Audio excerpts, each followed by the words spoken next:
Thomas Isidore Noel Sankara, born on December 21, 1949 in Yako, Upper Volta, now Burkina Faso, was a revolutionary leader who served as the president of his country from 1983 until his assassination in 1987. Often referred to as Africa's Che Guevara, Sankara is remembered for his fierce anti-imperialism, progressive policies, and unyielding commitment to Pan-Africanism.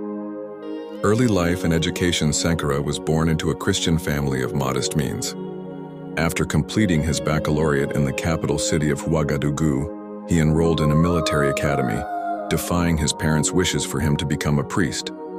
It was at the academy that Sankara first encountered revolutionary ideologies, including anti-colonialism and Marxism, which would shape his political views.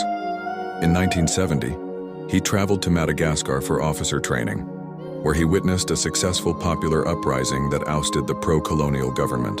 This experience deepened his resolve against colonial influence in Africa.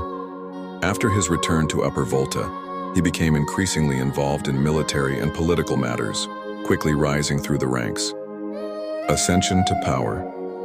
In 1981, during a tumultuous period marked by labor strikes and political instability, Sankara was appointed as Minister of Information.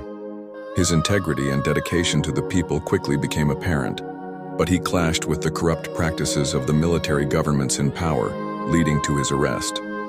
However, his fortunes changed when he was freed during a coup led by his ally Blaise Compaoré in August 1983. This coup not only liberated him but also placed him at the helm of the National Council of the Revolution, CNR, effectively making him president of Upper Volta. Revolutionary policies and achievements. Sankara's presidency marked a radical shift in the nation's policies. Upon taking office, he implemented sweeping reforms aimed at improving the lives of ordinary citizens. He renamed the country Burkina Faso, which translates to the land of upright people, symbolizing a new era of integrity and national pride. His government focused on several key areas. 1. Agricultural reforms. To combat famine and food insecurity, Sankara encouraged agricultural self-sufficiency through innovative farming techniques and infrastructure improvements. He emphasized the importance of local produce and aimed to reduce dependence on foreign aid. 2. Women's rights.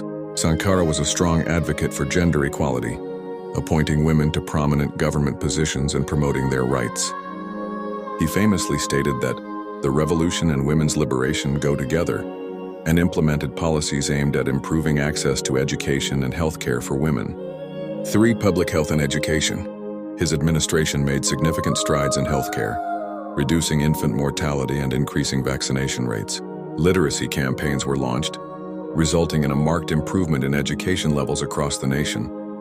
4. Anti-imperialist stance. A vocal critic of neo-colonialism, Sankara condemned foreign interference in African affairs and sought to promote self-determination and unity among African nations. He famously called for a united African front against imperialism and was a supporter of various liberation movements across the continent. Environmental conservation. Recognizing the environmental challenges faced by Burkina Faso, Sankara led reforestation initiatives, planting millions of trees to combat desertification and promote sustainable agriculture. Despite these ambitious reforms, Sankara's government faced criticism and resistance.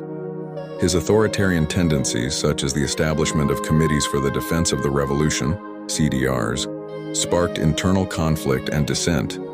Additionally, his radical policies sometimes alienated traditional power structures, particularly among the majority Mossi ethnic group, leading to tensions within his administration. Assassination and legacy. On October 15, 1987, just 4 years after taking power, Sankara was assassinated during a coup led by Blaise Compaoré, his former ally. The coup marked a tragic end to a promising leadership and a significant setback for progressive movements in Burkina Faso. Compaoré assumed the presidency and reversed many of Sankara's policies, leading the country back toward the status quo ante. In the years following his death, Sankara's legacy remained a source of inspiration for activists and revolutionaries across Africa. He was posthumously celebrated for his vision of a united and liberated Africa, and his ideals gained renewed attention, especially among young people seeking change in their societies.